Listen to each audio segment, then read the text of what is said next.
అనంతపురం జిల్లా బ్రహ్మసముద్రం మండలానికి చెందిన వైసీపీ నేత వైస్ ఎంపీపీ వెంకటేష్ నాయక్ కు చెందిన తన ద్విచక్ర వాహనాన్ని అర్ధరాత్రి అందరూ నిద్రిస్తున్న సమయంలో గుర్తు తెలియని వ్యక్తులు నిప్పు పెట్టారు. దీంతో అతని ద్విచక్ర వాహనం పూర్తిగా కాలిపోయింది.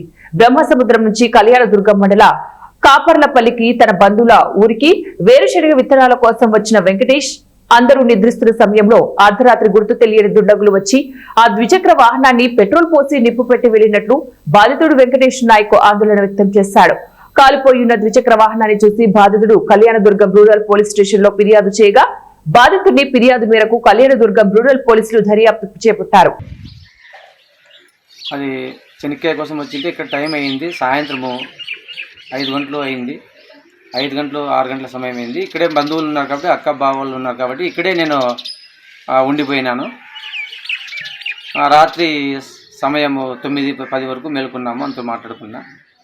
12 గంటల సమయంలో బండి ఎవరు గుర్తు తెలియని వ్యక్తులు బండి పీకేసి పెట్రోల్ పీకేసి అగ్గిపుల్లతో నిప్పట్టించినారు. అది పక్కన ఉండేవాళ్ళు అంతా ఏంది పొగ వస్తుంది, ఎలుతరైతుందని అందరూ వచ్చి గుమ్మగూడి దాన్ని వచ్చేసరికి వాళ్ళు వేసి వెంటనే వెళ్ళిపోయినారు.